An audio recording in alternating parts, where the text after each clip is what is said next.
आज मैं आपको एक कहानी सुनाता हूँ, एक युवा लड़के की। वो लड़का आज से 100 साल पहले, 125 साल पहले मान लीजिए उसका जन्म हुआ। बहुत समृद्ध परिवार, बहुत बड़ा परिवार, पैसे वाले लोग उनके घर में पैदा हुआ और बड़ा जिज्ञासु बालक था। उसको हर चीज जाननी थी। वो बनी बनाई परंपराओं पर विश्वास नहीं कर पा रहा था। उसको कुछ खोजना था, एक नया संसार। और उसकी ये जिज्ञासा उसको काफी दूर ले गई, पूरे संसार का भ्रमण करवाया। अब वो लड़का बड़ा होता है,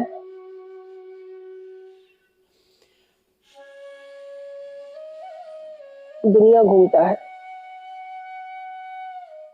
और पूरे संसार को सनातन से परिचित कराता है। और ये उसकी युवावस्था की बात है।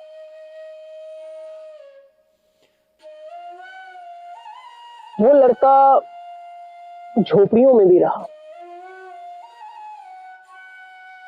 वो लड़का बड़े बड़े राजाओं के यहाँ पे भी रहा और ज्ञानी बहुत था। भिक्षा मांगी उसने, सन्यासी हो गया था तब तक। और सन्यासी होना उस समय पे महान बात मानी जाती थी, आज भी है। घर वालों ने बड़ा रोका। नॉर्मली ऐसे घर के बच्चे कुछ अच्छा व्यापार करते हैं, नौकरी करते हैं, पर वो लड़का निकल गया था।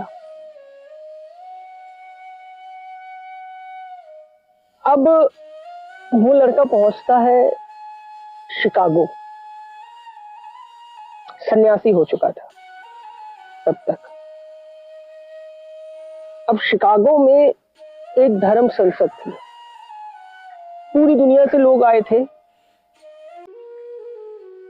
अब उस जगह सबकी स्पीचें चल रही थी। सब अपने बारे में, अपने धर्म के बारे में, अपने देश के बारे में बता रहे हैं। ये महाशय पहुंचते हैं और सबसे पहले भारतीय होने की वजह से बड़ा मजाक उड़ाया जाता उनका।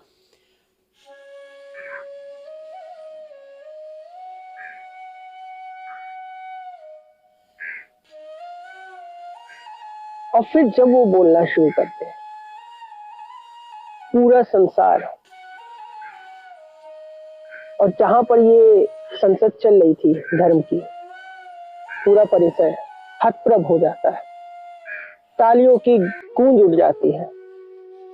और तब संसार को, दुनिया को सनातन के विषय में पता चलता है सर्वप्रथम।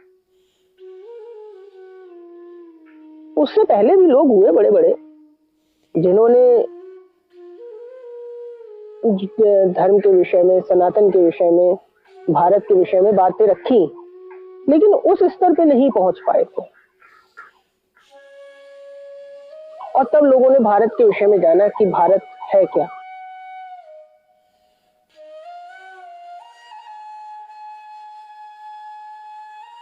और फिर वो लड़का, ऐसे ही उसकी यात्रा चल रही थी। फिर वो लड़का कैलिफोर्निया गया, उसके बाद न्यूयॉर्क गया। वहां उसने दुनिया को वेदों के बारे में बताया।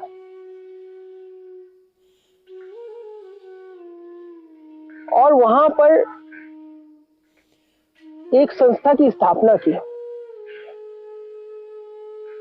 जिसे आज हम वेदांत सोसाइटी के नाम से जानते हैं, जो कि कैलिफोर्निया, न्यूयॉर्क में स्थित है।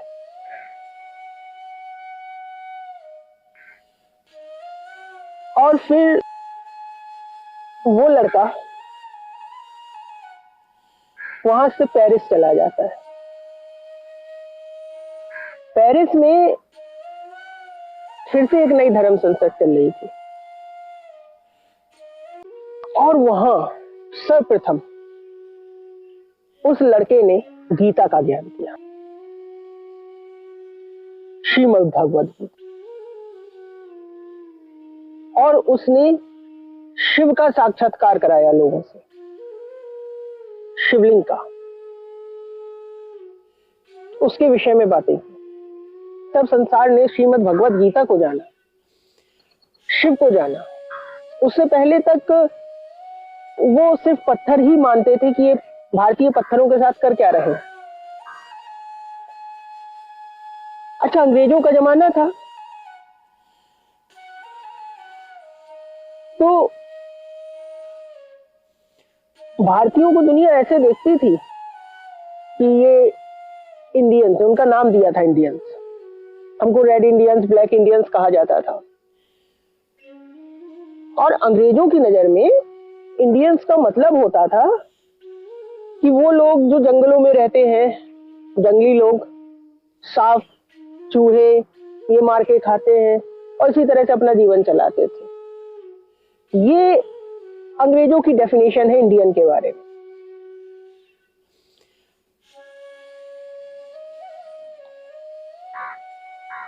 तो ये विचार आज तक चल आ रहा है इस देश में। तो अपने आप को इंडियन कहलाना कोई बहुत गर्व की बात है नहीं, हम भारतीय हैं। अब कहानी को आगे बढ़ाते हैं। फिर वो लड़का जब भारत आता है लौटकर, तो ये पूरी भारत की व्यवस्था कई हजारों सालों से जातिगत व्यवस्थाओं से घिरी हुई है, बंधी हुई है और दूषित हो चुकी है। उस समय भी दूषित थी। बड़ा प्रयास किया उसने जाति व्यवस्था को ठीक करने का, जो दबे कुचले लोग हैं उनको ऊपर उठाने का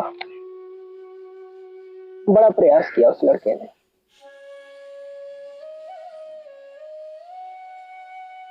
भारत आकर उसने, उस समय महामारियां काफी हो गई थी, उस पे उसने काफी सेवा की।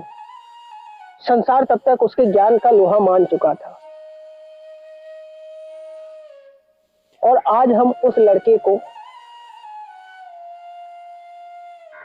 स्वामी विवेकानंद कहते हैं। उस लड़के का नाम नरेंद्र था। एक राजा हुए नेत्री एक जगह होती थी और वहां के राजा ने इनका नाम विवेकानंद रखा, वो स्वामी हो गए। तो हम स्वामी विवेकानंद के विषय में बात करते हैं।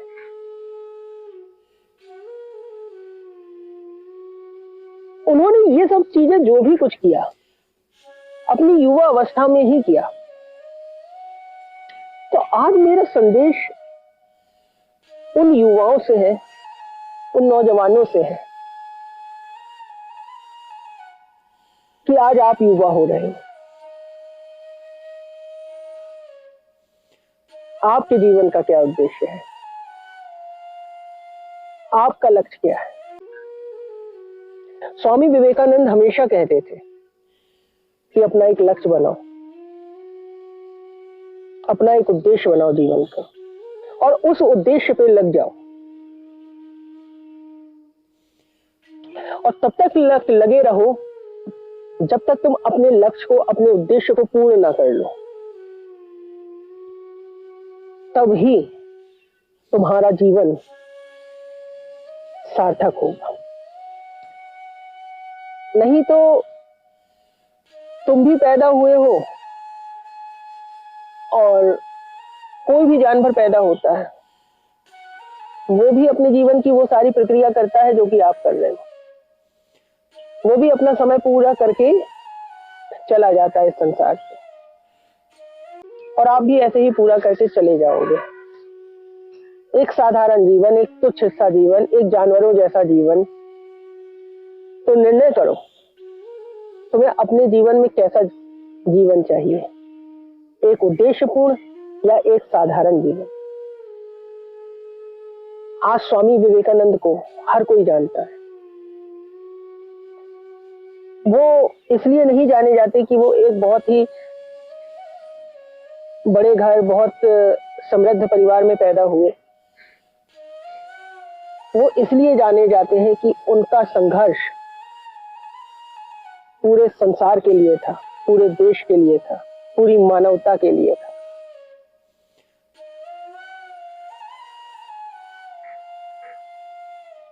तो मैं हर युवा से ये जानना चाहता हूं कि तुम्हारे जीवन का क्या उद्देश्य है, तुम क्या पाना चाहते हो?